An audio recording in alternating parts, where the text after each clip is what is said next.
What is up, Commander community? I'm Paul, the Commander Theorist, and today I want to start talking about some of the cards that you're likely going to see over the next few weeks. With the Commander 2018 decks on the horizon, we are going to start seeing some new decks pop up in your local playgroups.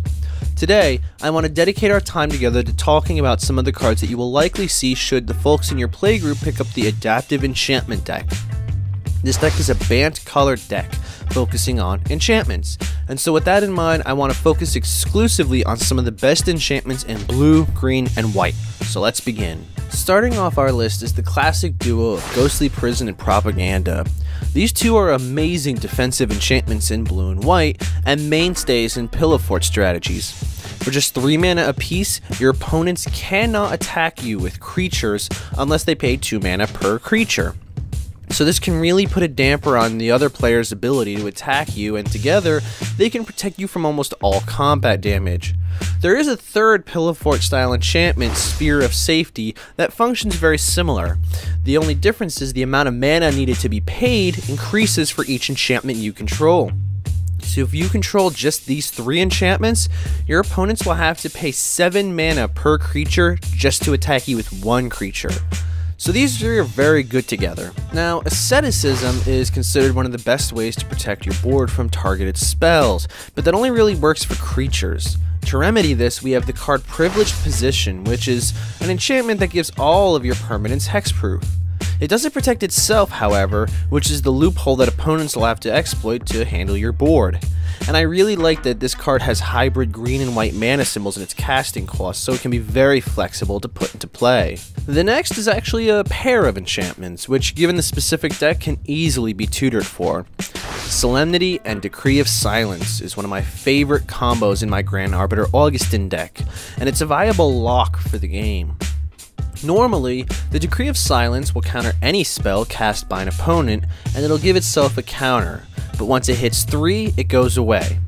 But with Solemnity's ability, the card doesn't ever get counters placed on it, so you can use its ability indefinitely, which this is somewhat of an unfun combo and can result in a few losses of friendships, but we definitely will go to the commander table knowing that possibility and being prepared to make the sacrifice. Luminarch Ascension is one of my favorite enchantments. This simple little 2-drop comes with quite the hefty ability.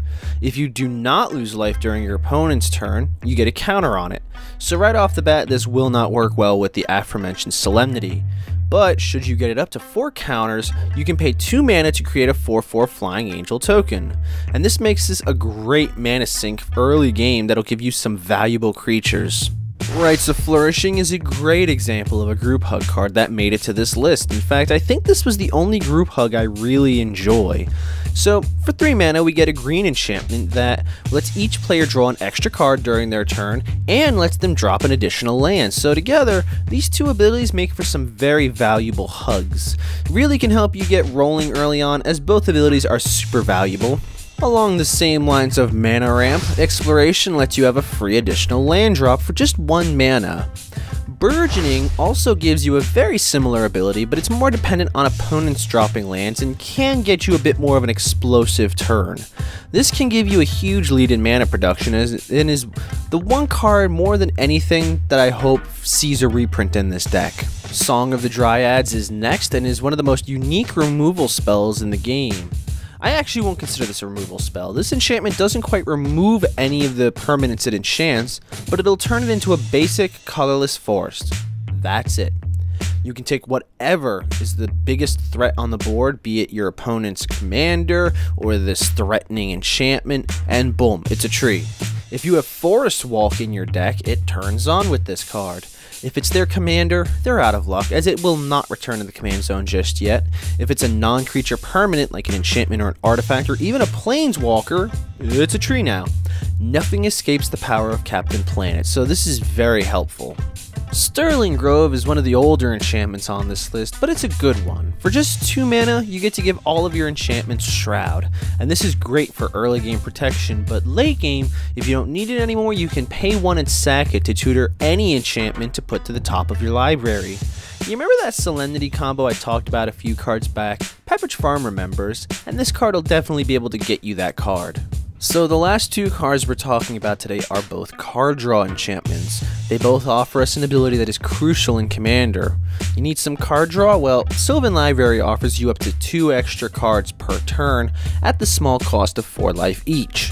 With 40 life, you should be fine to pay this a few times before you need to start putting cards back just to scry away later or whatever. This is very powerful on just a 2-drop, and should be a consideration for pickup should this not be reprinted in this deck. And last but not least, the most powerful card draw enchantment in the game obviously makes this list. Rhystic Study functions as card draw and a taxation effect. If your opponents either can't afford to pay 1 extra mana or don't want to, you get to draw a card.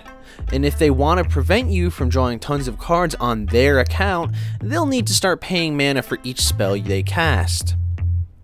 This is a tremendous ability and is often one of the most annoying triggers to deal with in the Commander games, but you can net a lot of hand advantage from this one simple ability. So these are just a few of the hundreds of enchantments available to us Commander players. What are some of your top picks for enchantments you might want to add to the Precon deck this year? Let's talk about it in the comments section below. Remember to like and subscribe for more Commander content with those notifications turned on because YouTube sucks. If you want to help support the channel, consider becoming a patron over at our Patreon. And as always, I'll catch you guys, gals, and non-binary pals in the next video.